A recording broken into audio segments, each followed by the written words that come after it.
श्रीमन नारायण दोस्तों, राधे राधे।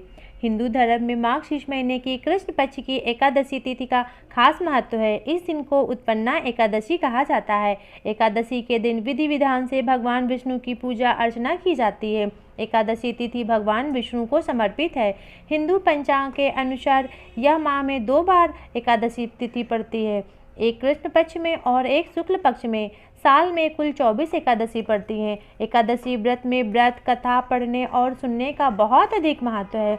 व्रत कथा का पाठ करने से सभी मनोकामनाएं पूरी होती हैं। एकादशी व्रत कथा। सतयुग में मुर नाम का दैत्य उत्पन्न हुआ। वह बड़ा बलवान और भयानक था। उस प्रचंड दैत्य ने इंद्र आदि, वसु, वायु, अग्नि आदि सभी देवताओं को पराजित करके भाग दिया। तब इंद्र सहित सभी देवताओं ने भयभीत होकर भगवान विष्णु से सारा वृत्तांत कहा और बोले, हे कैलाशपति मुर, दैत्य से भयभीत होकर सब देवता मृत्यु लोक में फिर रहे हैं। तब भगवान शिव ने कहा, हे देवताओं, तीनों लोकों के स्वामी, भक्तों के दुखों का नाश करने वाले भगवान विष्णु की शरण में जाओ। वे ही तुम्हारे दुखों का नाश कर सकते हैं। शिव जी के ऐसे वचन सुनकर सभी देवता क्षीर सागर में पहुँचे और कहा कि हे मधुसूदन, आप ही हमारी रक्षा करें। कहा कि हे भगवान, दैत्यों ने हमको जीत कर स्वर्ण से निकाल दिया है। आप उन दैत्यों से हम सबकी रक्षा करें। इंद्र के ऐसे वचन सुनकर भगवान विष्णु कहने लगे कि हे इंद्र, ऐसा मायावी दैत्य कौन है जिसने सब देवताओं को निकाल दिया? उसका नाम क्या है?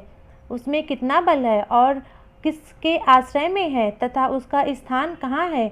यह सब मुझको कहो। यह सुनकर इंद्र बोले, भगवान, प्राचीन समय में एक नाड़ीजड़ नामक राक्षस था। उसके महापराक्रमी और लोक विख्यात मुर नाम का एक पुत्र हुआ। उसकी चंद्रवती नाम की एक नगरी है। उसी में यह सब देवताओं को स्वर्ग से निकाल रखकर यहाँ अपना अधिकार जमा लिया है। उसने इंद्र, अग्नि, वरुण, यम, वायु, ईर्ष, चंद्रमा आदि सबके स्थान पर अधिकार कर लिया है।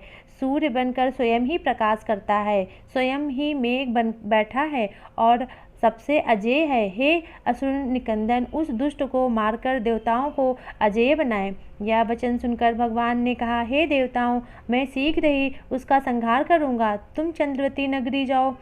इस प्रकार कहकर भगवान सहित सभी देवताओं ने चंद्रवती नगरी की ओर प्रस्थान किया। उस समय दैत्यमुर सेना सहित युद्ध भूमि में गरज रहा था। तब स्वयं भगवान रण में आए तो दैत्य उन पर भी अस्त्र शस्त्र लेकर दौड़े, तो विष्णु ने भी उन पर सर्प के समान अपने बाणों को से बीज डाला। बहुत से दैत्य मारे गए, केवल मुर बचा रहा। वह अविचल भाव से भगवान के साथ युद्ध करता रहा। भगवान जो तीर बाण चलाते वह उसके लिए पुष्प सिद्ध होता। उसका शरीर छिन्न भिन्न हो गया, किंतु वह लगातार युद्ध करता रहा। दोनों के बीच मल्ल युद्ध हुआ। 10,000 वर्ष तक उनका युद्ध चलता रहा, लेकिन मुर नहीं हारा। थक कर भगवान बद्री का श्रम चले गए। वहाँ हेमवती नामक सुंदर गुफा थी। उसमें विश्राम के लिए भगवान उसके अंदर प्रवेश कर गए। यह गुफा 12 योजन लंबी थी और उसका एक ही द्वार था। विष्णु भगवान यहाँ योग निद्रा की गोद में सो गए।